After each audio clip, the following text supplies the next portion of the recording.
যে পুরুষ করলে সে সরাসরি জান্নাতে যেতে পারবে এরকম কোনো কাজ পুরুষের জন্য নাই। চারটা শুধু মহিলাদের জন্য, শুধু মহিলারাই চারটা কাজ করলে জান্নাতের সব দরজা খোলা। এক, 5 ওয়াক্ত সালাত। 2, রমজান মাসে সিয়াম। 3, স্বামীকে মেনে চলা। 4, জেনায় লিপ্ত না হওয়া। আব্দুর রাজাক সাহেব, আমাদের কাছে 3টা গুণ আছে। আমরা 5 ওয়াক্ত সালাত আদায় করি, সিয়াম পালন করি,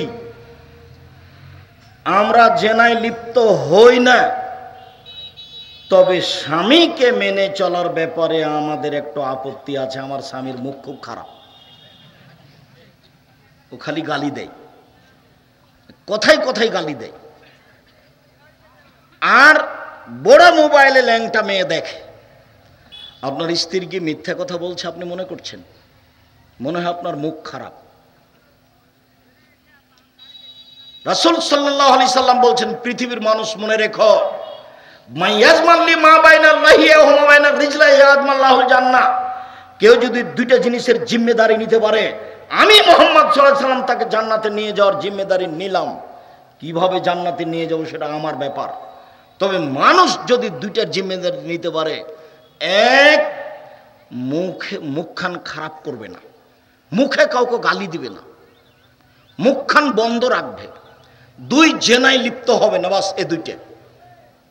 বলেন তো, 1 কি? মুখ ব্যবহার করবেন না। 2, জেনায় লিপ্ত হবে না। হাদিস বুখারী মুসলিম। কিভাবে জান্নাতে নিয়ে যেতে হবে সেটা আমার ব্যাপার। একবার বলছেন, সঙ্গী সাথী বলতে পারো মানুষকে পিছন দিক থেকে ধাক্কা মারে জাহান্নামে নিক্ষেপ করে কি? সঙ্গী সাথী বলতে পারো মানুষকে পিছন দিক থেকে ধাক্কা মারে জাহান্নামে নিক্ষেপ করে কি? সঙ্গী সাথী বলতে পারো মানুষকে পিছন দিক থেকে ধাক্কা মারে জাহান্নামে নিক্ষেপ করে কি? এ কথা বলতে বলতেই জিভাটা ধরে না, বলছে দেখো সঙ্গী সাথী দেখ, জিভা, এই মুখ মানুষকে পিছন দিক থেকে ধাক্কা মারে জাহান্নামে নিক্ষেপ করে। বউ তো আপনার স্ত্রী, তার সাথে তো মিলামিশা করেন, সে তো ভাত রান্না করে দেয়, সে তো রুটি তৈরি করে দেয়, সে তো চাঁপাইনবাবগঞ্জ রাজশাহীর মহিলা, সব কিছু তার কাছে করিয়ে নেন। সৌদি আরবের মহিলা হলে বুঝতে পারতেন মহিলা কাকে বলে।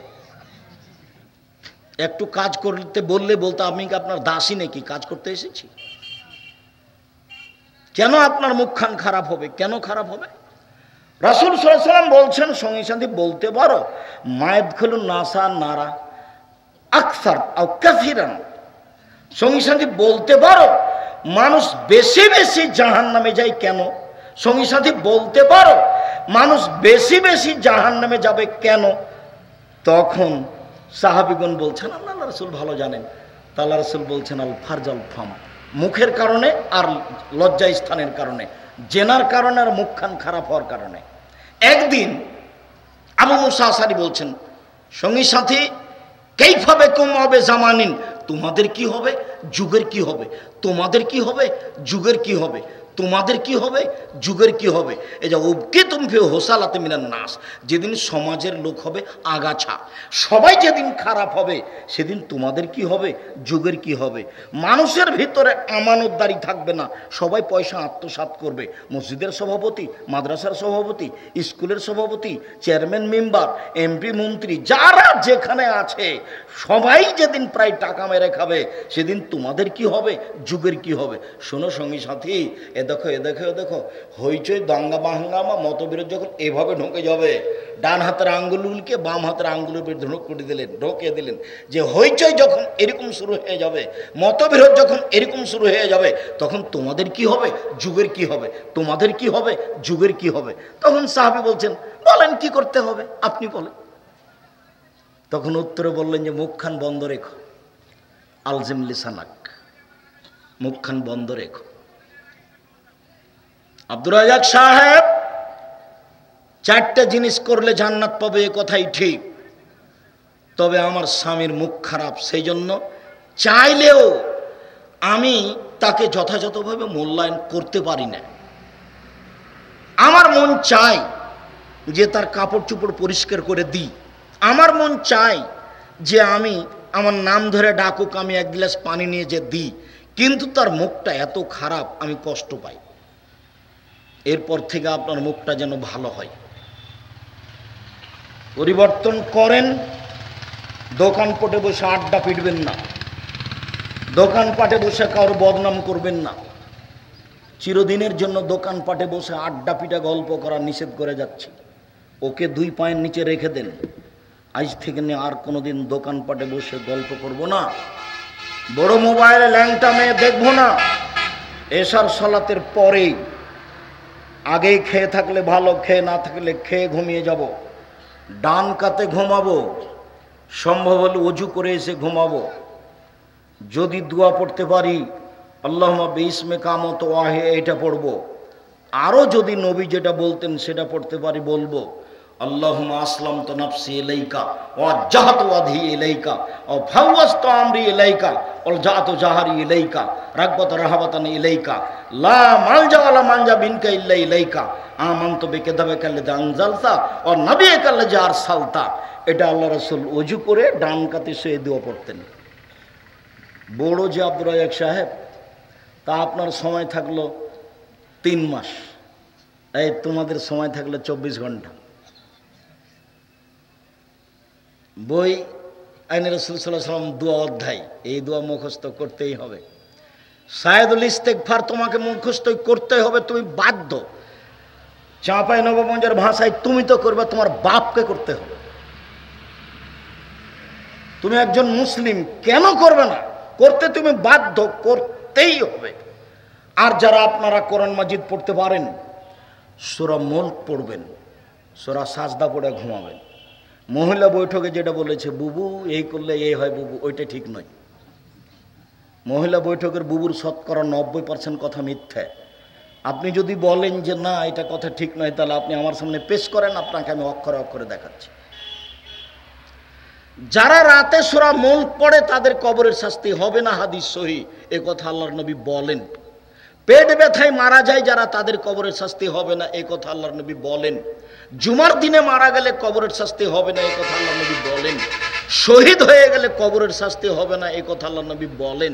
তো আমার জন্য সহজ কোনটা? এই 4টাই। সবচেয়ে সহজ হলো সূরা মুলক পড়া রাতে। এশার সালাতের আগে মুলক পড়ে নিন, এশার সালাতের পরে মুলক পড়েন, পড়ে ঘুমিয়ে যাবেন ডান কাতে। দেখবেন এমনিতে রাত 2টা-3টায় ঘুম ভেঙে গেছে। আকাশের দিকে মুখ করে দোয়া পড়েন। সূরা আল ইমরানের শেষ রুকুর প্রথম 5 আয়াত যদি না পারেন, তাহলে লা ইলাহা ইল্লাল্লাহু ওয়াহদাহু লা শারীকা লাহু লাহুল মুলকু ওয়া লাহুল হামদু ওয়া হুয়া আলা কুল্লি শাইইন কাদির ওয়া সুবহানাল্লাহি ওয়া আলহামদুলিল্লাহি ওয়া লা ইলাহা ইল্লাল্লাহু আল্লাহু আকবার ওয়া লা হাওলা ওয়া লা কুওয়াতা ইল্লা বিল্লাহ রব্বিগফিরলি রব্বিগফিরলি। এখন যা বলবেন সেটাই কবুল হবে, যা বলবেন সেটাই কবুল হবে। হাদিস তো বুখারী মুসলিম। কিছুই যদি না পারেন, সুন্দর করে ওযু করে 2 রাকাত সালাত আদায় করে আল্লাহকে বলেন আমি এটা চাচ্ছি। হাত তুলে বলেন, এইভাবে তুলতে পারেন, এটা স্বাভাবিক। আর যদি এখনই নিতে হয় তাহলে এইভাবে উঠাতে হবে, যেন বগলের শুভ্রতা দেখা যায়। আব্দুর রাজ্জাক সাহেব, আপনারা যে বলছেন হাত তুলে দোয়া চলবে না, আল্লাহুস সামাদ। হাত তুলে দোয়ার জন্যই তো দিন রাত লড়ছি। দোয়ার বইয়ে 24টা হাদিস জায়গা উল্লেখ করা আছে কোথায় কোথায় হাত তুলে দোয়া করতে হবে, আর 35টা হাদিস পেশ করা আছে সিরিয়াল সহিখানে হাত তুলে দোয়া করার প্রমাণে। যেগুলো বিদাত সেগুলো উল্লেখ করা আছে, ওগুলো থেকে সাবধান বেঁচে থাকতে হবে।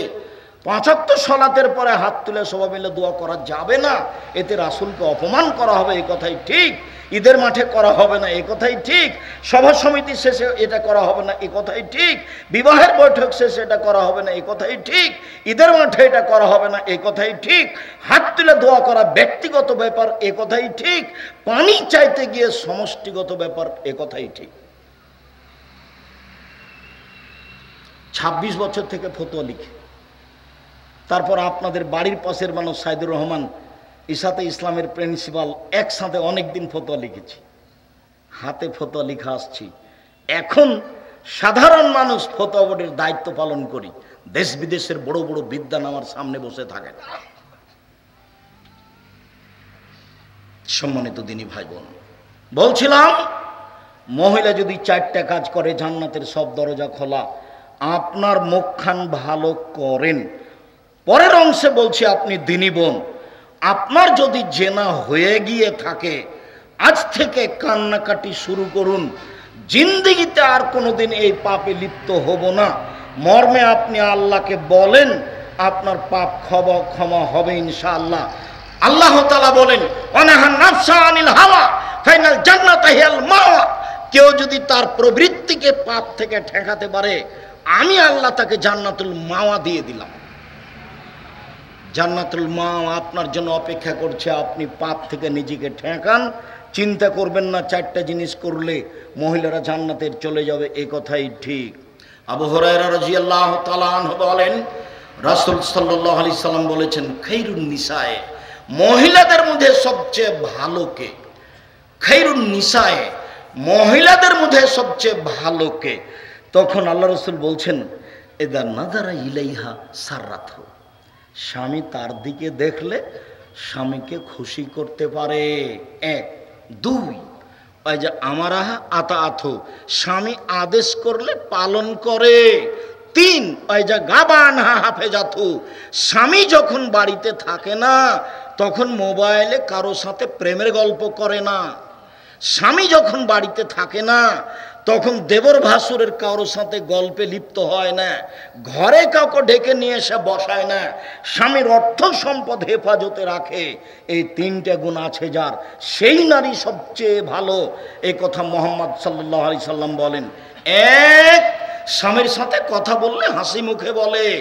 দুই, স্বামী আদেশ করলে পালন করে। তিন, স্বামী বাড়িতে না থাকলে নিজেকে হেফাজতে রাখে। তিনটা গুণ আছে যার, সেই সবচেয়ে ভালো নারী। সম্মানিত দিনী ভাই বোন, আবু সাঈদ খুদরি রাদিয়াল্লাহু তাআলা আনহু বলেন, রাসূল সাল্লাল্লাহু আলাইহি সাল্লাম বলেছেন, আরবাতুন লিসাদা, চারটা জিনিস আছে যার, সব কিছু আছে তার। চারটা জিনিস নেই যার, কোনো কিছু নেই তার। চারটা জিনিস আছে যার, সব কিছু আছে তার। চারটা জিনিস আছে যার, সব কিছু আছে তার। এক, আল মারাতুস সলেহা, ভালো স্ত্রী, পর্দা করে, কথা মানে, যে গুণ আগে বলা হলো। দুই, আল জারুস সলে, ভালো প্রতিবেশী। ভালো প্রতিবেশী কাকে বলে? সুবিধাই থাকে, অসুবিধাই থাকে। খারাপ প্রতিবেশী কাকে বলে? আপনার ছেলেটা ভাত খাওয়ার পরে খেয়াল করেনি, প্লেটের পানি এভাবে চালিয়ে দিয়েছে, প্রতিবেশীর দেওয়ালে গিয়ে লেগে গেছে, এই যে লেগে গেল। যা বলে, প্রতিবেশীর ছাগলের সিম গাছ খেয়ে নিয়েছে, সিম ধরে ধরে। এইবার বোঝা যাবে ভালোবাসা কাকে বলে, এবার বোঝা যাবে প্রতিবেশী কাকে বলে। প্রতিবেশী ভালো যার, চারটে জিনিস আছে যার, সব কিছু আছে তার। প্রতিবেশী ভালো যার, সব কিছু আছে তার।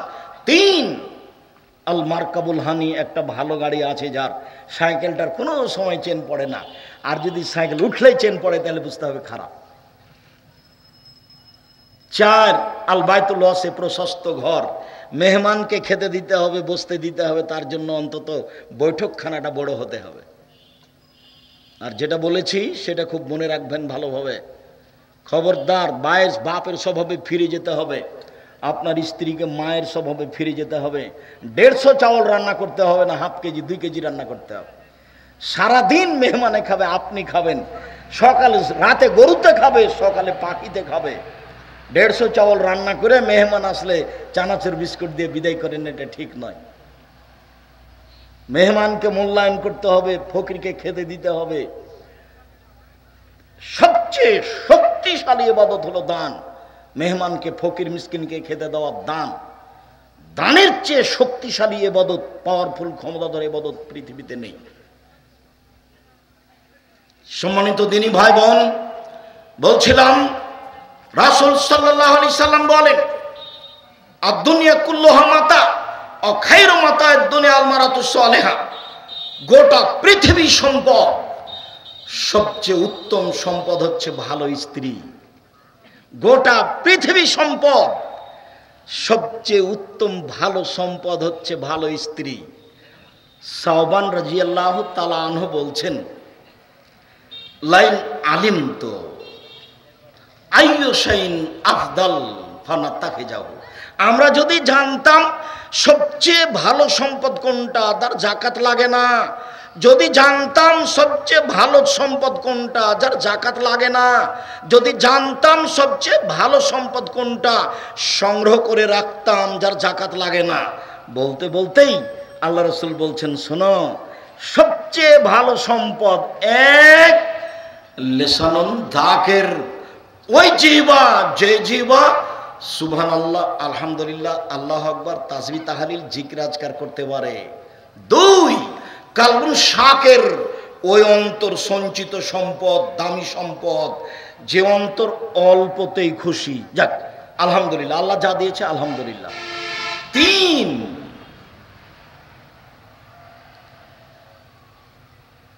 ভালো স্ত্রী, যাকে দিনের ব্যাপারে সহযোগিতা করে, আজান হলে মসজিদে যাওয়ার জন্য বলে, রাতে দেরি করে আসলে বলে দুঃখিত, আপনাকে আমি খুব ভালোবাসি, আপনার অপেক্ষায় চেয়ে আছে, আমি খাইনি, আপনার সাথে খাবো বলে সর্বদা তাকে দিনের উপরে সহযোগিতা করে, এই হলো সবচেয়ে ভালো সম্পদ।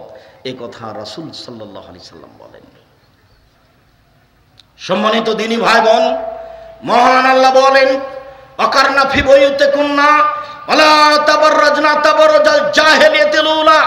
হে মুসলিম মহিলা, বন্যতার যুগে, বর্বরতার যুগে, অসভ্যতার যুগে নারীরা যেভাবে প্রদর্শন দিয়ে চলতো, মাথায় কাপড় দিত না, নগ্ন অর্ধনগ্নে হতো, চলতো, এভাবে তোমরা চলো না। এটা কঠোর আদেশ আল্লাহর পক্ষ থেকে। যারা মানে না তাদেরকে অধপতনে যেতে হবেই হবে। সেই পরিবার, সেই মা কোনোদিন সালাহুদ্দিনের মতো ছেলে জন্ম দিতে পারে না। যারা জাতিকে ধ্বংস থেকে কল্যাণের পথে আনতে পারে, মাই খারাপ, তার পেটে একটা ভালো সন্তানের আশা করা যায় কি করে? সম্মানিত দিনী ভাই বোন, মহান আল্লাহ বলেন, ইয়া আইয়ুহান নবী কুল্লি আজওয়াজিকা ওয়া বানাতিকা নিসাল মুমিনিনা ইদনিনা আলাইহিন্না মিন জালাবিবিহিন্না। মুহাম্মদ সাল্লাল্লাহু আলাইহি সাল্লাম, আপনি আপনার স্ত্রীদেরকে, আপনার মেয়েদেরকে, জনগণের স্ত্রীদেরকে আদেশ করে দেন, তারা যখন বাড়ি থেকে বের হবে, তারা যেন মোটা চাদর, বোরকা পরে বের হয়, গায়ে চাদর দিয়ে বাড়ি থেকে বের হয়। আপনার ফুফু যে কাপড়ে চলতো, আপনি একদিন আপনার ফুফুকে আনতে গেছিলেন, তো আপনি আগে আগে আছেন, আপনার ফুফু পিছে পিছে আছে, রাস্তায় একটা লোক পড়ে গেল, আপনার ফুফুর গায়ের চাদরটা মনে পড়ে কি? আর আপনার ফুফু রাস্তার এক পাশে দাঁড়িয়ে গেল, লোকটা যখন পার হয়ে গেল, তখন আপনার ফুফু আবার আসতে লাগলো, এরকম দৃশ্য আপনার মনে পড়ে? ওই পোশাকের কথা আল্লাহ বলছেন, এই পোশাকের কথায় আল্লাহ বলছেন। আল্লাহর নবী যখন বললেন সব মহিলাকে ঈদের মাঠে যেতে হবে, ভালো মহিলাতে ঈদের মাঠে যাবেই, ঋতুবতীকেও ঈদের মাঠে যেতে হবে। মহিলাদের 5 ওয়াক্ত সালাত বাড়িতে ভালো, জুমার সালাত মসজিদে ভালো, ঈদের মাঠে যেতে বাধ্য, মহিলাদেরকে ঈদের মাঠে যেতেই হবে। এ আদেশ যখন করলেন, ঋতুবতীদেরকেও যেতে হবে, যার হায়েজ হয়েছে তাকেও যেতে হবে। তখন মহিলারা বলে উঠল, আল্লাহর নবী, আমাদের মধ্যে এতগুলো মহিলা, এমনও মহিলা আছে যার গায়ের চাদর নেই, সে কেমনে যাবে? মানে বাইরে বের হতে হলে গায়ে চাদর লাগবে। তখন আল্লাহ রসুল বলছেন, লেতুল বিসহা সাহেব তাহা মিন জিলবাবিহা, তার বান্ধবী তাকে একটা চাদর দিয়ে দিবে। আগে মানুষ আর একজনের কাপড় নিয়ে আত্মীয় স্বজনের বাড়ি যেত, ওইটা বুখারী মুসলিমের হাদিস। তাকে নিজেই চাদর তৈরি করতে হবে রাস্তায় বের হওয়ার মতো, ঈদের মাঠে যাওয়ার মতো। যদি না থাকে আর কারো নিয়ে যাবে। নগ্ন হয়ে চলার আদেশটা কোথায়, সুযোগটা কোথায়? আপনি যে একজন পিতা দায়িত্ব পালন করলেন, কি দায়িত্ব পালন করছেন একটু এদিকে লক্ষ্য করেন। এক খেলে চেয়ে থাকবেন, এই ছেলে বক্তব্যের সঙ্গে মুনাফিকি করবে না, অমনোযোগী হবে না কখনো, এক খেলে চেয়ে থাকো। পাখি যেন মনে করে তুমি পাথর, এইভাবে এক খেলে বসে থাকবা। সিনফান মিন আহলিন নার লাম আরাহুমা, আল্লাহ নবী বলছেন 2 শ্রেণীর মানুষ জাহান্নামে যাবে, আমি তাদের দেখিনি। ওরা জাহান্নামে যাবে, ওদের আমি দেখিনি। এক শ্রেণীর মানুষ যাদের হাতে থাকবে লাঠি, গাভীর লেজের মতো, একদিক মোটা একদিক চিকন, একদিক মোটা একদিক চিকন, এরা মানুষকে মারবে, এরা জাহান্নামে যাবে। আরেক শ্রেণীর মানুষ নিশাউন, মহিলা, কাশে এতন, কাপড় পরে থাকে আর এতন উলঙ্গ। দেখেন, কাপড় পরে উলঙ্গ হয়ে থাকে, এ কথা আল্লাহ নবী বলছে 1450 বছর আগেকার এই বাক্য। নিশাউন, মহিলা, কাশে এতন, কাপড় পরে থাকে আর এতন উলঙ্গ।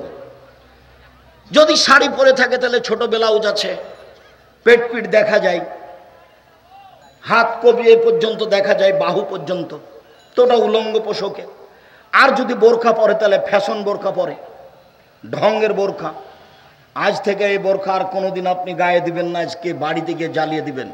এই মেয়ে, তোমাকে বলছি, তোমাকে বলছে, এই বোরখা তুমি আর কোনোদিন পরবা না। ফ্যাশন বোরখা পরে ঢং দেখিয়ে পর্দা দেখায় না। তুমি মুসলিম, তোমার ধর্মের নাম ইসলাম, তোমার নবীর নাম মোহাম্মদ সাল্লাল্লাহু আলাইহি সাল্লাম।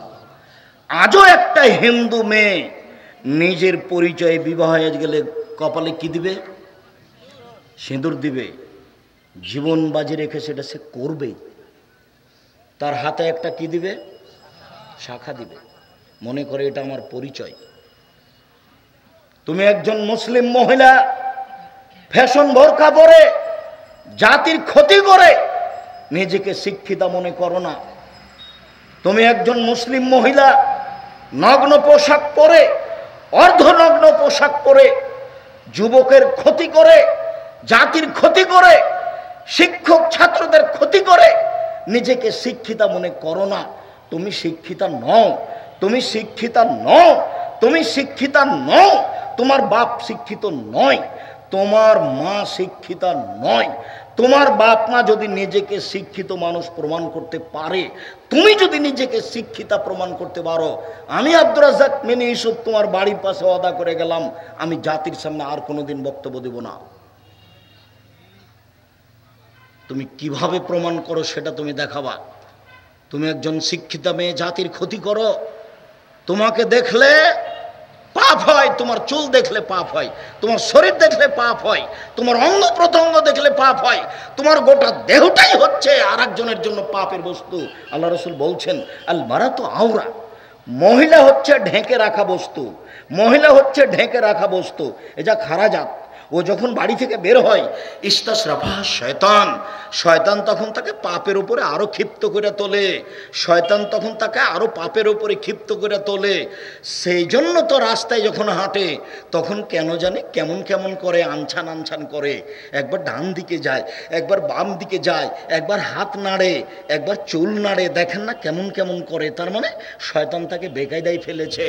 রাসূল সাল্লাল্লাহু আলাইহি ওয়াসাল্লাম বলছেন, নিসাউন, মহিলা, কাসিয়াতুন, কাপড় পরে থাকে, আরিয়াতুন, উলঙ্গ, মমিলাতুন, তারা পুরুষকে নিজের দিকে আকৃষ্ট করে, মায়লাতুন, তারা নিজেরা আকৃষ্ট হয়, তাদের মাথা বক্র উটের মতো হেলে দুলে চলে। এরা জান্নাতে যাবে না, এরা জান্নাতে তো যাবে না, যাবেই না, এরা জান্নাতে যাবে না, এরা জান্নাতে তো যাবে না, যাবেই না, এরা জান্নাতের গন্ধ পাবে না। যে জান্নাতের গন্ধ 1 বছরের দূরত্ব পথ থেকে পাওয়া যায়, এটা জান্নাত। এখানে আপনি একটা দ্রুতগামী ঘোড়ায় উঠেছেন, 1 বছর দৌড়িয়ে ঘোড়াটা যেখানে যাবে সেখানে যদি আপনি দাঁড়ান তাহলে জান্নাতের গন্ধ পাবেন। হাদিস বুখারী মুসলিম। আল্লাহর নবী বলছেন, এই মহিলা জান্নাতের গন্ধ পাবে না। উপস্থিত বৈঠকের মুসলিম বোন, আপনাকে আমি খাটো করতে চাইনি, আল্লাহ রাসূল যা বলেছেন সেটা আপনাকে বলছি। আল্লাহর নবী বলেন, মা তারাকতু বাদি ফিতনাতান নাযারা লিরজালি মিনান নিসায়ে, আমার জীবনে আমি ছাড়িনি কোনো বস্তু যেটা পুরুষের জন্য বেশি বিপজ্জনক হতে পারে। আমার জীবনে আমি ছাড়িনি কোনো বস্তু যেটা পুরুষের জন্য বেশি বিপজ্জনক হতে পারে নারীদের চেয়ে। আমার জীবনে আমি ছাড়িনি কোনো বস্তু যেটা পুরুষের জন্য বেশি বিপজ্জনক হতে পারে নারীদের চেয়ে। রাসূল সাল্লাল্লাহু আলাইহি সাল্লাম বলেন, ইন্নাল মারাতা তুববালু ফি সূরাতি শয়তান ওয়া তুদবারু ফি সূরাতি শয়তান। নিশ্চয়ই মহিলারা শয়তানের বেশ ধরে আসে, নিশ্চয়ই মহিলারা শয়তানের বেশ ধরে যায়, নিশ্চয়ই মহিলারা শয়তানের বেশ ধরে আসে, নিশ্চয়ই মহিলারা শয়তানের বেশ ধরে যায়। রাসূল সাল্লাল্লাহু আলাইহি সাল্লাম বলছেন, ইয়াকুমুদ দুখুল আলান নিসায়ে, পৃথিবীর মানুষ সাবধান, মহিলাদের কাছে যাওয়া থেকে বেঁচে থাকো, মহিলাদের কাছে যাওয়া থেকে বেঁচে থাকো, গেলেই তুমি বিপদে পড়ে যাবা। রাসূল সাল্লাল্লাহু আলাইহি সাল্লাম বলছেন, লা ইয়াখরু রাজুলুন বিইমরাতিন ইল্লা কানা সালিসুহু শাইতান। কোন পুরুষ যেন কোন নারীর সাথে নির্জনে একত্রিত না হয়, কোন পুরুষ যদি কোন নারীর সাথে নির্জনে একত্রিত না হয়, যদি হয় তাহলে তৃতীয় জন হবে শয়তান। অতএব খুব সাবধান থাকো। রাসূল সাল্লাল্লাহু আলাইহি সাল্লাম বলেন, মা রাআইতু মিন নাকিসাত আকলিন ওয়া দীনিন আযাবাল রুবি রাজুলিল হাজম মিন ইহদাকুন্না। ও নারীর জাতি, আমি দেখিনি তোমাদের চেয়ে কাউকে যে বুদ্ধিমানের বুদ্ধিকে নষ্ট করতে পারে। তোমরা এমন জাতি যে বুদ্ধিমানের বুদ্ধিকে নষ্ট করতে পারো। ও নারী জাতি, তোমরা এমন জাতি, আমি দেখিনি তোমাদের চেয়ে কাউকে যে বুদ্ধিমানের বুদ্ধিকে নষ্ট করতে পারে। তোমরা এমন জাতি যে বুদ্ধিমানের বুদ্ধিকে নষ্ট করতে পারো। তুমি যে একজন হুঁশিয়ার বুদ্ধিমান ছেলেকে নষ্ট করতে পারো, এটা তুমি নিজেই সাক্ষী। তুমি যখন নগ্ন হয়ে চলো তখন তোমার দিকে সবাই দেখতে থাকে। আবার তোমার মোবাইলে যদি রিং হয় তাহলে তুমি মোবাইলটা অন করে বলো, ভাইয়া কি বলছিলে ভাইয়া, ভাইয়া বলে তুমি চিৎকার করো, তখন তার অন্তরে দাগ কাটে তোমার কণ্ঠটা, তোমার কণ্ঠ পর্দা। মনে রেখো, মোবাইলে রিং হচ্ছে হোক, হতে হতে যদি শেষ পর্যন্ত তোমাকে ধরা লাগে তাহলে তুমি অন করে দে, বলবা আসসালামু আলাইকুম, জি কে বলছিলেন, আমার আব্বা বাড়িতে নেই, পরে কথা বলিয়েন, এটুকু বলবা কড়া কণ্ঠে। ওখানে যদি নরম কণ্ঠ না থাকে, কণ্ঠ পর্দা। রাসূল সাল্লাল্লাহু আলাইহি সাল্লাম বলছেন, লা তুবাশিরুল মারাতাল মারাতা ফাতানাথালে জাওজা কানু ইয়ানজুরু ইলাইহা। কোন মহিলা যেন কোন মহিলার গায়ে হাত না লাগায়, কোন মহিলা যেন কোন মহিলার গায়ে হাত না লাগায়। যদি লাগায় তাহলে সে বুঝতে পারবে এই মহিলার শরীর নরম না শক্ত। সময় এসে তার স্বামীর সামনে বলবে, তার স্বামী তখন অন্তরের চোখে তাকে দেখবে। হাদিস বুখারী মুসলিম। একটা মহিলাকে অন্তরের চোখে দেখা নিষেধ, তাহলে বর্তমান অবস্থা কি হতে পারে? ও মহিলা কলেজের প্রিন্সিপাল, আপনার কি হবে? গার্লস স্কুলের প্রিন্সিপাল, আপনার কি হবে? ও সভাপতি সাহেব, গার্লস স্কুল খুলেছেন যারা, আপনাদের কি হবে? সরকার তো, আব্দুল্লাহ তো বলল, রাস্তাঘাট আর কারেন্টের ব্যবস্থা করার সাথে সাথে এদেশে যদি আরও 50টা বিশ্ববিদ্যালয় খোলা হতো, একেবারে বিদেশ থেকে ভারত থেকে মহিলা নিয়ে এসে এদেশে মহিলাদের মাধ্যমে মহিলা ডাক্তার করা হতো, ভারত থেকে আরও অন্য কোনো দেশ থেকে বড় বড় ডাক্তার নিয়ে এসে এদেশের ছেলেদেরকে বড় ডাক্তার করা হতো, তাহলে কি দেশের সুবিধা হতো না? আমার আপনার টাকা কোথায় খরচ হচ্ছে, আমরা কিভাবে দিন কাটাচ্ছি, এগুলো আব্দুল্লাহর বক্তব্য বাস্তবে অক্ষরে অক্ষরে বাস্তবায়ন করার চেষ্টা করতে হবে। নিজেকে মনে করতে হবে এই বক্তব্যের আমার শোনার এবং বাস্তবায়নের প্রয়োজন আছে। যতটুকু আপনার পক্ষে সম্ভব, উপস্থিত বৈঠকের দিনী মুসলিম বোন, আপনাকে এই অংশে এসে একটু কথা শোনাই। আব্দুর রাজ্জাক সাহেব, আপনাকে ভালোবাসি, আপনার বক্তব্য ভালোবাসি, এই জন্য এসেছি। তবে এত শক্তভাবে আমাদের বলবেন এটা আমরা মনে করিনি, দুঃখিত। আপনি আমার দিনী বোন, আপনাকে শক্ত কিছু বলবো এই জন্য আমি আসিনি। যদি আপনি মনে করেন আব্দুর রাজ্জাক সাহেব, আপনি বললেন যে মহিলারা শয়তানের বেশ ধরে আসে, শয়তানের বেশ ধরে যায়, আমি এ কথা বলিনি, এ কথা মুহাম্মদ সাল্লাল্লাহু আলাইহি সাল্লাম বলেছেন। আপনাকে আরও বলি, আল্লাহ রসুল বলছেন, কোনো মহিলা যদি গায়ে আতর গোলাপ সেন্ট মেখে বা কিছু গায়ে মুখে দিয়ে, সোনো মুখে দিয়ে, আসকারা মাস্কারা চোখে দিয়ে এইভাবে যদি রাস্তায় হাঁটে, পুরুষ যদি বুঝতে পারে তাহলে সেই মহিলা ব্যভিচারিণী। রাসূল সাল্লাল্লাহু আলাইহি সাল্লাম কথাটা 2 বার বললেন, অথচ জেনাই করেনি। তাহলে রাসূল সাল্লাল্লাহু আলাইহি সাল্লাম বলছেন 3 শ্রেণীর মানুষ জান্নাতে যাবে না, তার মধ্যে তুমিও আছো, তোমার বাপও আছে। 3 শ্রেণীর মানুষ জান্নাতে যাবে না, তার মধ্যে তুমিও আছো, তোমার বাপও আছে। আল্লাহ রসুল বলছেন মদমিনুল খামর, যারা নিয়মিত বিড়ি, তামাক, জর্দা, সিগারেট, গুল, নেশাদার দ্রব্য খায় পান করে, তারা জান্নাতে যাবে না।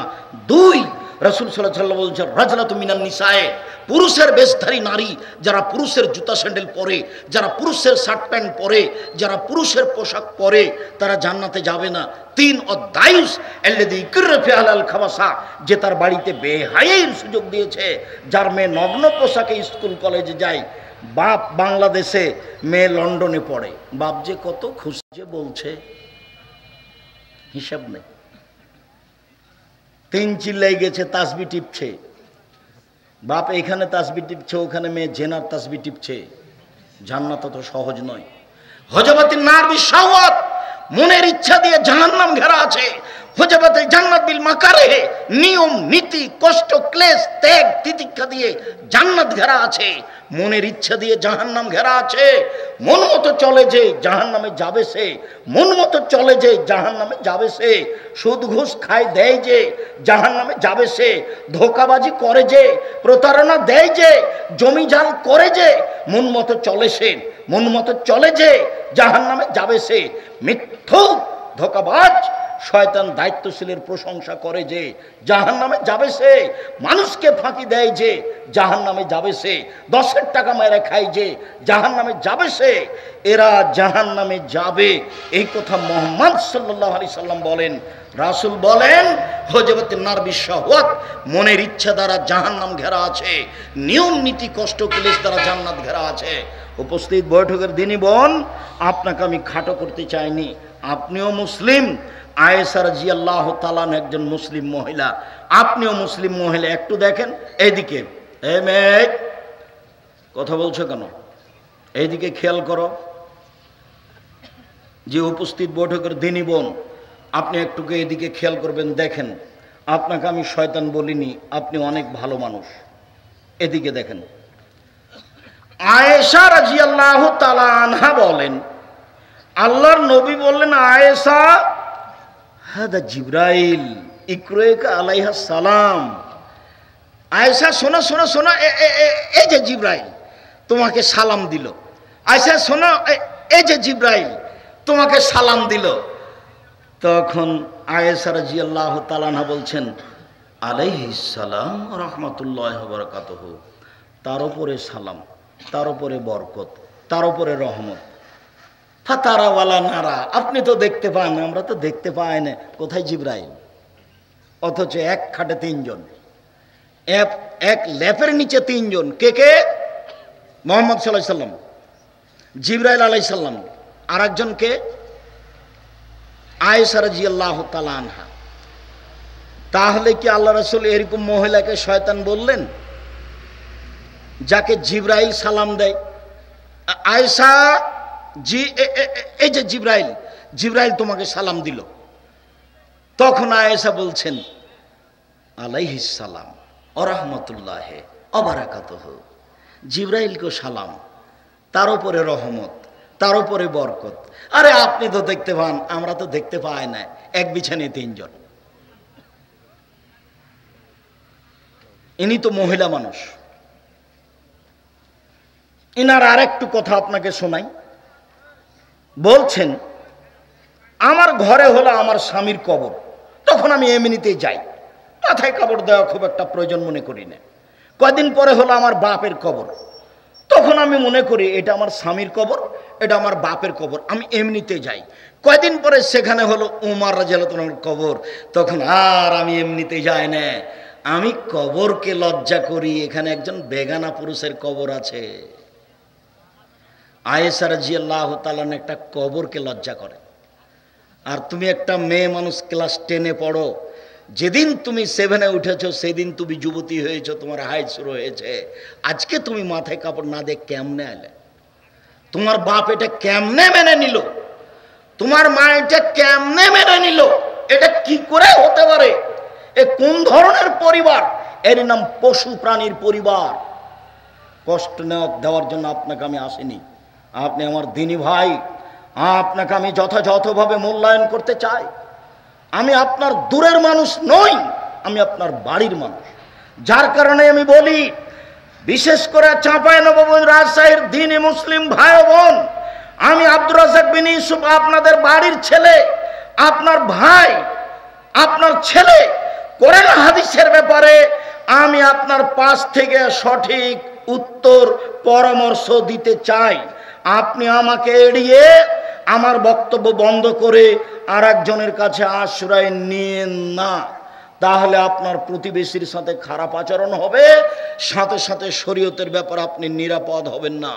আমি আব্দুর রাজ্জাক বিন ইউসুফ মানুষ ভুলের ঊর্ধ্বে নই। 33 বছর থেকে আমি বক্তব্য দিচ্ছি, দাওয়াত দিচ্ছি, শিক্ষকতা করে আসছি, আমি জাতিকে মুখে কলমে ফাঁকি দিইনি। আমি আপনার কাছে থেকে শরীয়তের বিষয়ে আপনাকে পরামর্শ দিতে চাই। আপনি বাড়ির ছেলে মনে করে, নিজের ভাই মনে করে, বোন আপনি নিজের ভাই মনে করে আপনি শরীয়তের ব্যাপারে আমাদের কাছে আশ্রয় নেন, আপনাকে আমি ফতোয়াতে সহযোগিতা করব। আপনার ছেলে মেয়েকে পড়াশোনা করে আমি সহযোগিতা করব। আমি আপনার কাছে বই পুস্তক দিয়ে সহযোগিতা করব, ইনশাল্লাহ করবই করব। তার ব্যাপারে আমার পূর্ণ প্রস্তুতি আছে, সব কিছু রেডি আছে। আপনার ছেলে মেয়েকে আমি ভালো শিক্ষা দিতে পারি। বিদেশি শিক্ষক আছে, মক্তবটা ভালো ভালো তারা শিক্ষক, বেশি বেশি বেতন তাদের দিয়ে মক্তব চালু করা আছে, যাতে করে তারা বাংলা অক্ষর, আরবি অক্ষর, ইংরেজি অক্ষর খুব সুন্দরভাবে বলতে পারে, লিখতে পারে, যেটা আপনি স্কুলে আশা করতে পারেন না, যেটা আপনি আপনার পাশের প্রতিষ্ঠানে আশা করতে পারেন না। আমি আপনার সার্বিক সহযোগিতায় রয়েছি। আর একটু এদিকে দেখেন দিনী বোন, এদিকে দেখেন, বুখারী মুসলিমের হাদিস। আবু হুরায়রা রাদিয়াল্লাহু তাআলা আনহু বলেন, যা জিবরাইল, আল্লাহর নবীর কাছে জিবরাইল আসলেন, এসে বলছেন, এদিকে দেখেন, এদিকে দেখেন, বলছেন, ইয়া রাসূলুল্লাহ, হে আল্লাহর রাসূল, হাজিহি খাদিজা, এই যে খাদিজা আতাত আপনার কাছে আসছে, মা এনাউন, তার কাছে আছে একটা পাত্র, ফিহে এদামুন, তাতে আছে তরকারি, অতামুন, তাতে আছে খাদ্য, ফায়জা আতাতকা, যখন আপনার কাছে চলে আসবে, ফাকরা আলাইহা সালামা মিন রাব্বিহা মিন্নি, আপনি তাকে বলেন, খাদিজা আল্লাহ তোমাকে সালাম দিয়েছে, খাদিজা জিবরাইল তোমাকে সালাম দিয়েছে, অবাশশিরহা বিবাইতিন ফিল জান্নাহ, জান্নাতের একটা সুসংবাদ দিয়ে দেন, হীরা মুক্তা মাণিক্য দ্বারা তৈরি করা হয়েছে, যেখানে হইচই নেই, যেখানে কষ্ট ক্লেশ নেই। বুখারী মুসলিম। এ হলো খাদিজা। আপনাকে আমি খাদিজার মতো মনে করি, আপনাকে আমি আয়েশার মতো মনে করি। সম্মানিত দিনী বোন, যা হয়েছে হয়েছে, ওই দিক ছেড়ে দিয়ে আজ থেকে নিয়ম নীতি পরিবর্তন করে আল্লাহ রাসূলের নীতিতে চলার চেষ্টা করুন। আলোচনার শেষে এসে 4টে জিনিস থাকছে, খেয়াল করেন। 1, 5 ওয়াক্ত সালাত, 2, হালাল রুজি, 3, কোরআন তেলাওয়াত যে কোনো মূল্যে, বেশি না পারলে অন্তত কোনটা পড়তে হবে? সূরা ইখলাস 3 বার। 4, দেখে এটা কি বলছেন, 4, আড্ডা পিটা নিষেধ। যেখানে 2 জন বসে আছে সেখানে বসা হবে না, যেখানে 2 জন বসে আছে সেখানে বসা হবে না। না বসে তো মানুষ বাঁচে।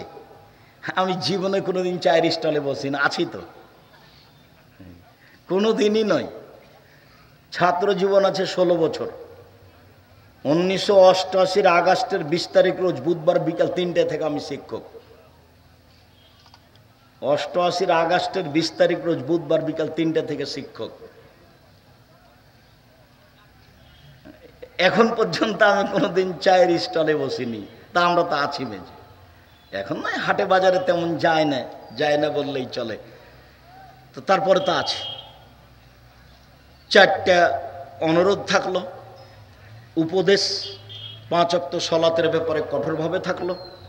আর আপনি যে আমার দিনী ভাই, আপনার যে আমি ভাই ভাতিজা, এই মর্মে নিজের ছেলেকে, নিজের ভাইকে মূল্যায়ন করো তো জামিয়া সালাফের সার্বিক কাজে সহযোগিতা করবেন।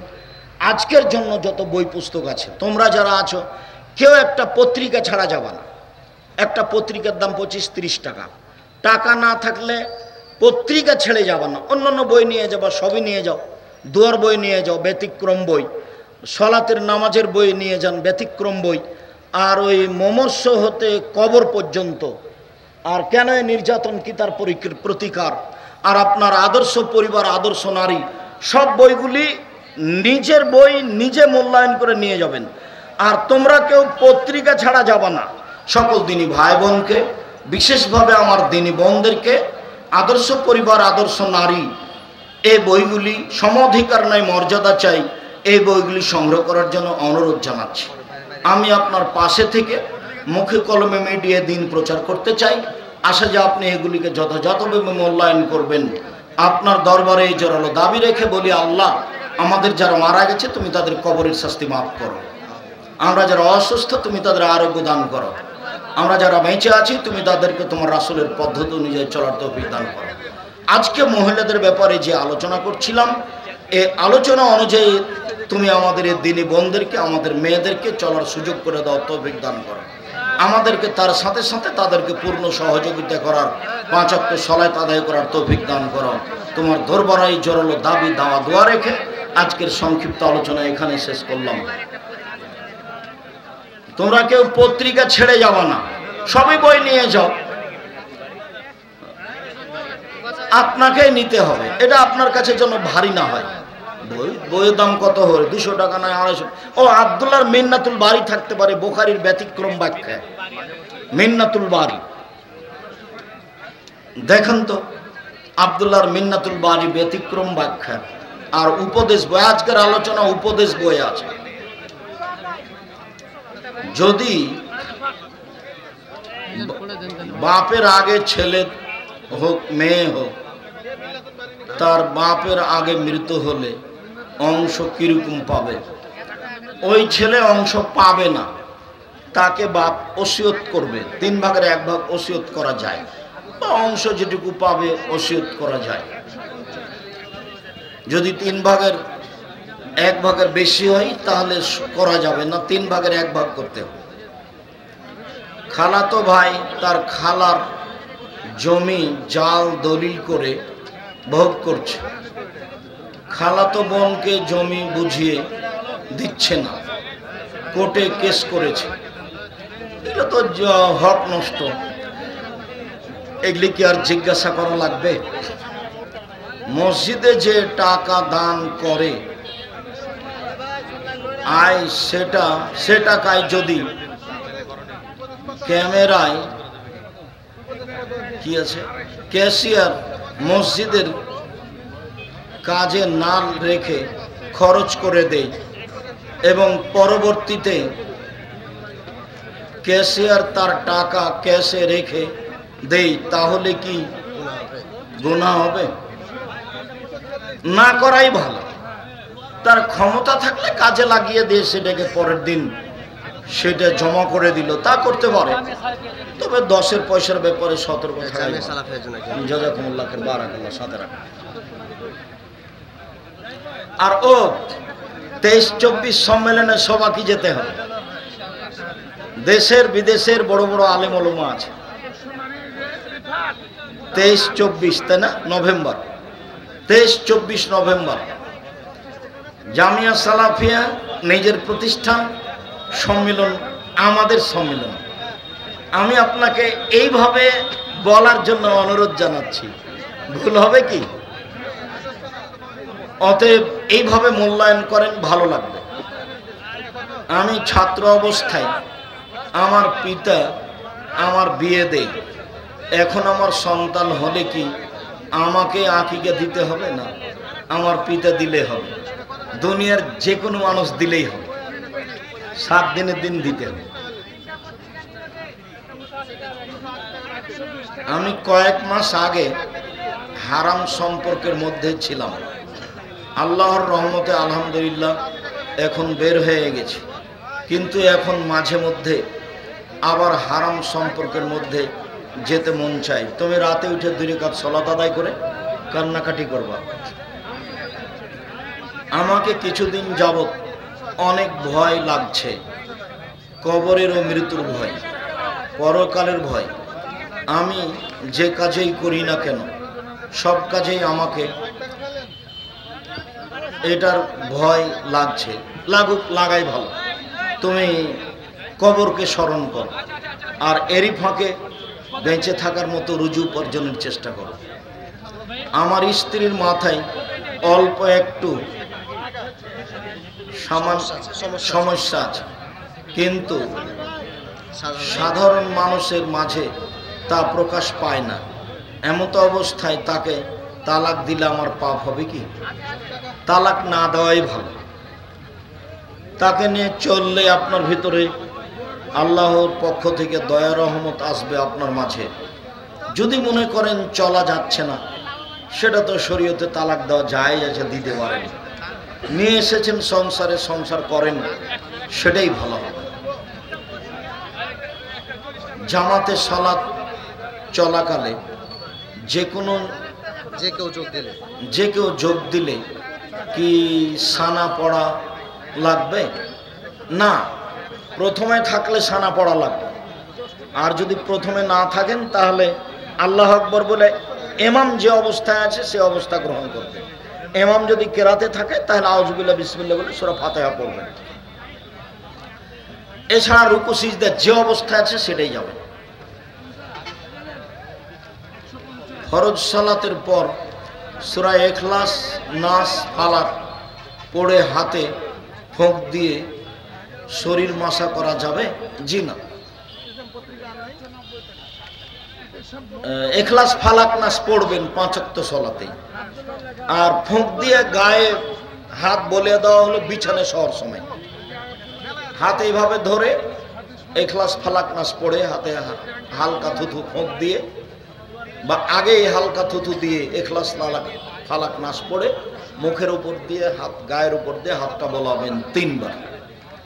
তখন গায়ে হাত মোছা যাবে। আয়াতুল কুরসিতে নয়, ইখলাস, ফালাক, নাসে নয়। হ্যাঁ, ফালাক নাস পড়ে ফোঁক দিচ্ছেন অসুস্থতার কারণে, তখন গায়ে হাত বলাবেন, ফোঁক দিবেন। ঈদে মিলাদুন্নবী পালন করা যায় কি না? ওটা তো বিদআত। ঈদে মিলাদুন্নবী কেন করবেন? নবীর জন্মদিবস কি সাহাবীগণ করেছেন? ওইভাবে দুরুদ পড়বেন কেন? দুরুদে ইব্রাহিম পড়েন সব সময়। আমার অতি প্রিয় শ্রদ্ধাভাজন শেখ আমার কাছে সমাজের মানুষ জানতে চায় যে আপনি কেমন আলেম, আমার কেমন সত্য কথা বলেন, যে আপনাকে বাতিল, অপশক্তি, তাগুত শক্তি কোনো প্রকার বাধা দেয় না। তুমি কি ভুল বললে না? তোমার কোনো ওস্তাদ সিলেটে মার খেয়েছে তোমার জানা আছে? বাধা দেয় না মানে তোমার কি বোকামি এটা? না তুমি অজ্ঞ মানুষ? তুমি চাঁপাইনবাবগঞ্জ জায়গির গ্রামের কথা ভুলে গেলে? তুমি রহনপুর চাঁপাইনবাবগঞ্জ জালি গ্রামের কথা ভুলে গেলে? তুমি এই সারাংপুর জুমা মসজিদের কথা ভুলে গেলে? তুমি এখানে বক্তব্য হতে দেওয়া হলো না, এটি তুমি ভুলে গেলে? তুমি অন্য কোনো দল করো নাকি? ভেতরে দুর্বলতা রাখিও না। আমার সাথে কথা বলো, কোরআন হাদিস পড়ো, মেনে চলার চেষ্টা করো, ফ্রি থাকতে পারো। কষ্ট স্বাভাবিক আসবে। এই দেশে আমার চেয়ে অন্য কারো প্রতি বেশি জুলুম এসেছে, বাস্তবতাই সেটা আমার জানা নেই। এই তো সারাংপুর বড় মসজিদে আমি খুতবা দিতে উঠেছি, ইন্নাল হামদা বলবো, আজান হয়ে গেছে। এনারা সবাই আছেন, আব্দুল সামাদ সালাফিও আছে। একটা যুবক ছেলে এইভাবে হাতটা তুলেছে, মুখটি মেরে বলছে যে নাকের পাশে নিয়েছে, বলছে মিম্বার থেকে নেমা জানা হলে একবারে মাটিতে মিশিয়ে দেব। তার ভাষাটা ছিল এটা। আমি খুতবা দিব, দাঁড়িয়ে গেছি, ইন্নাল হামদা বলবো, এই অবস্থায় আমি মিম্বার থেকে নেমে গেছি। আমার বাস্তব জীবনের কথা বলছি। তোমার বাড়িতে সারাংপুর যদি বাড়িতে বলি কথাটা ভুল হবে? তাহলে জায়গির গ্রাম কি চাঁপাইনবাবগঞ্জের কানসার দূরে? রহনপুরের জালিগ্রাম কি দূরে? বক্তব্য শেষের দিকে বৃষ্টির মতো পাথর আসতে লাগলো আর ইট। আমি স্টেজ থেকে নেমে দৌড় দিলাম স্যান্ডেল ছাড়াই, দৌড়াতে দৌড়াতে এক বাড়িতে গিয়ে আশ্রয় নিলাম। এই তো সেই দিনের ঘটনা, ভুল বুঝিয়ে না। ভিতরে সংকীর্ণতা রাখিও না। অন্য দল সংগঠন করে নিজের ভিতরে হিংসা আনিও না।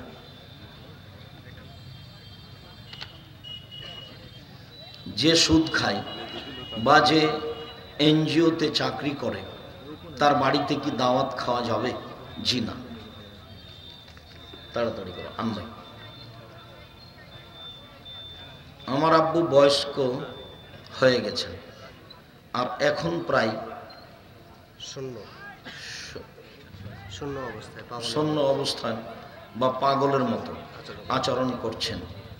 তার দাড়িগুলোতে অনেক বেশি উকুন হয়ে গেছে। তার দাড়িগুলো একেবারে কেটে ছোট করতে পারবো কি? না, তোমরা ছোট করতে চাচ্ছ যেভাবে, আঁচড়ে দাও সেভাবে। দেখো পারো কিনা, মূল্যায়ন করো, তার কথার উত্তর দিও না।